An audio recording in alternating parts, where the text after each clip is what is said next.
Imagine with me what would happen if the one place you were supposed to feel safe became the stage for your greatest nightmare.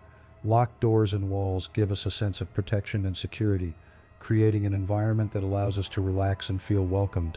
However, instead of being a refuge, this same place begins to transform into a prison, where every noise at night feels like a threat, and the air inside your home grows heavy, filled with fear that you can't control.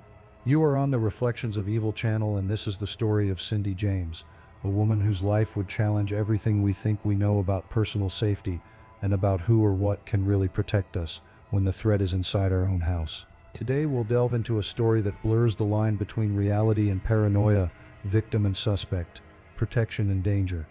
A case where no one knows what is true or what is the product of the tortured mind of a desperate person.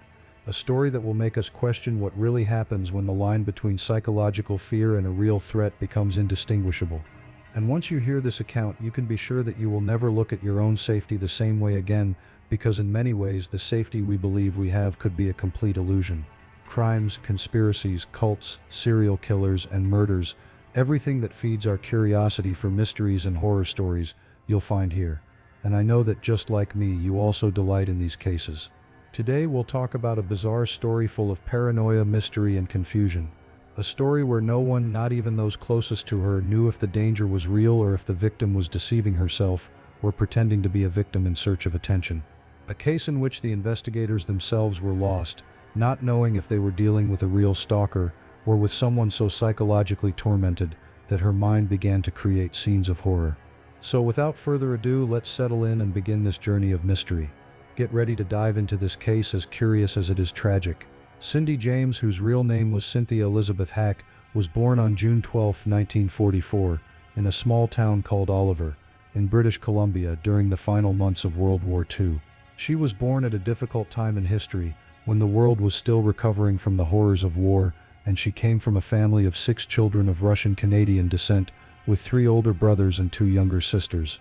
Cindy's childhood was marked by the strict discipline of her father, Otto Hack, who, being a former Air Force colonel, had a very military approach to raising his children.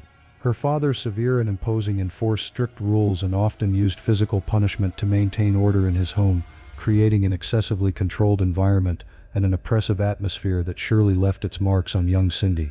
But despite this rigid upbringing, those who knew Cindy described her as a kind-hearted girl, with a good sense of humor and a caring nature.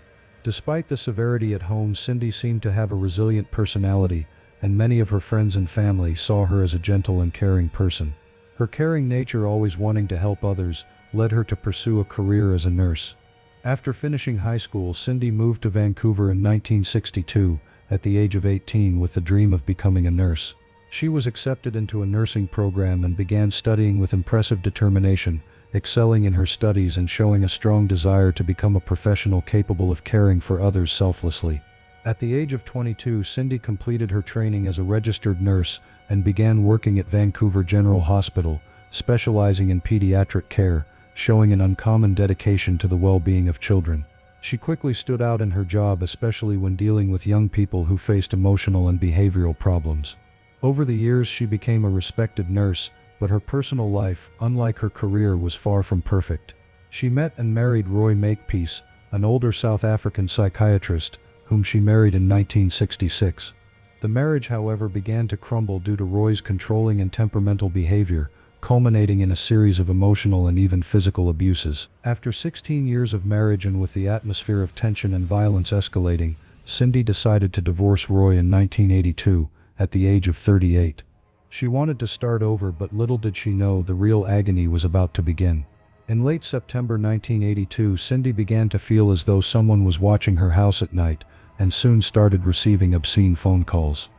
The first of these calls occurred on October 7th, and it was just the beginning of a series of harassments that would turn her life into a nightmare. The threats were violent and disturbing, and Cindy began to feel increasingly vulnerable inside her own home, where she should have felt safe. Not knowing who to trust, Cindy sought help from the police, who, although skeptical, began investigating the situation, though they didn't know what was really happening. The attacks began to increase in intensity, and on October 15th, someone threw a stone through Cindy's window and then entered her house, but took nothing. Moreover, she discovered that a pillow on her bed had been cut open, and the feeling of being watched and pursued only intensified. While the police were investigating, it seemed that the attackers always managed to escape detection. In November of that year, Cindy was attacked again, but this time, her suffering seemed to reach new heights. She was found in shock with a nylon knot tied around her neck, once again falling victim to an attack. However, the physical evidence did not seem to justify the gravity of her story, and authorities began questioning whether Cindy was in fact fabricating this story, or if something more was going on. Meanwhile, Cindy's life was becoming a frenzy. She was forced to move several times, hoping to escape this relentless threat. She was continuously harassed with phone calls and explicit messages left at her house, and the violence only increased with time. Cindy tried to find answers and solutions on her own, but fear consumed her. Attempts to protect herself, including moving residences and hiring a private investigator, seemed ineffective. In 1983, Cindy moved again, but the attacks continued. What was happening to her? Was there really someone stalking her, or was she creating all of this in her mind? That was the mystery no one could solve, and here is where Cindy's story becomes a true tragedy. In May 1989, Cindy disappeared, and her car was found abandoned in a parking lot nearby, with clear signs that something terrible had happened. Desperation took over her family and friends, who were certain that something very wrong had happened to Cindy. When Cindy's body was found in June 1989, the circumstances surrounding her death were so strange that to this day, no one knows what really happened to her. Her body was tied in the same way she had been during the previous attacks, and although there were signs that she had been drugged, the way her body was found raised even more questions than answers. The police tried to reconstruct the events, but the truth always seemed to slip away. During the investigation, theories began to arise as to whether Cindy had been a victim of a stalker or whether she had in fact staged the attacks due to deep psychological issues. The pain of uncertainty never faded, and the lack of conclusive evidence led the case to be closed without answers. Cindy's case remains one of the greatest unsolved mysteries to this day, leaving everyone who followed her story with more questions than answers. And the doubt remains, was Cindy really murdered, or did her mind lead her to create a nightmare of suffering she couldn't escape?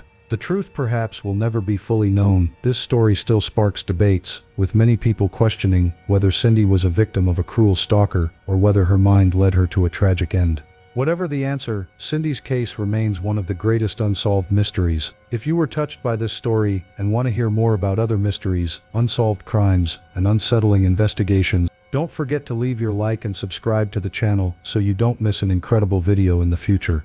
Until next time, and remember, the truth may be closer than we imagine, but often it is more complex than it seems.